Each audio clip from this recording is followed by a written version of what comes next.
आज आपण पीठ पेरून पालकाची भाजी कशी करायची पाहूयात।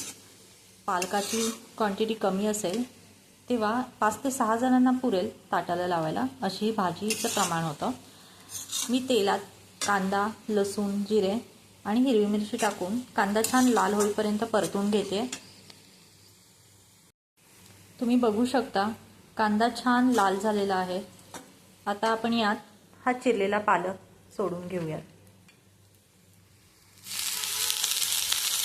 गॅस मी बारीक ठेवलेला आहे।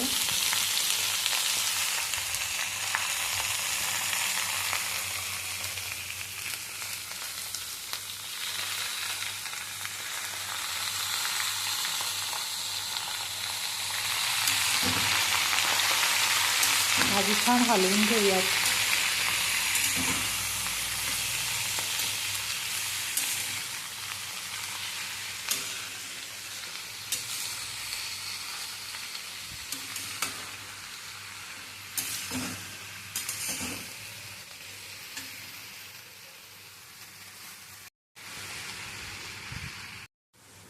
भाजी छान परतून झाली आहे।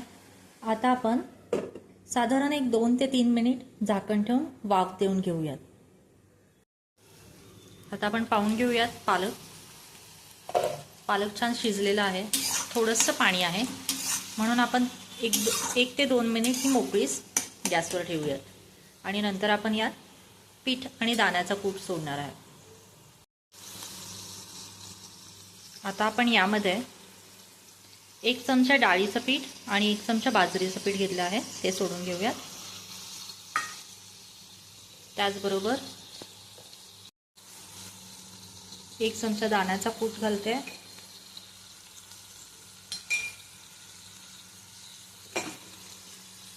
आणि भाजी छान एकजीव करून घेऊयात।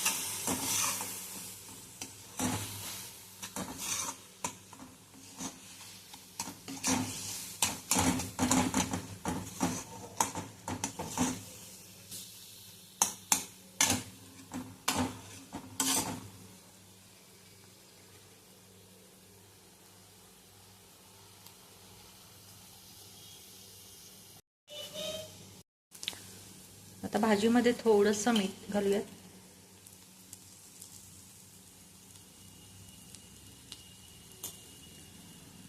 तेल सोडून घेऊयात 1 पळी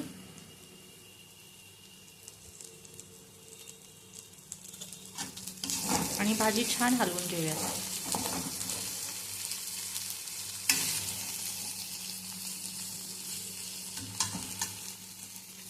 आता झाकण न ठेवताच 2 मिनिट साधारण भाजी बारीक गॅसवर शिजू द्यायची आहे। तुम्ही पाहू शकता पालक छान शिजून तयार झालेला आहे। आता हा पालक लोखंडी कढईत केला असल्यामुळे आपण भाजी तयार झाली की लगेचच एका दुसऱ्या भांड्यामध्ये ती काढून घेऊयात, नाहीतर काय होईल भाजीचा रंग बदलतो आणि बरेचदा रंग साधारण काळपट होत असल्यामुळे लहान मुले खाण्यास नकार देतात।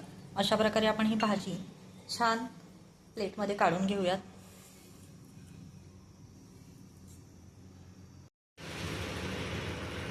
तुम्ही पाहू शकता पालकाची थोडीशी वेगळी अशी पीठ पेरून भाजी किंवा पालकाचा ठेचा म्हणू शकता जेवणासाठी आपल्या तयार आहे।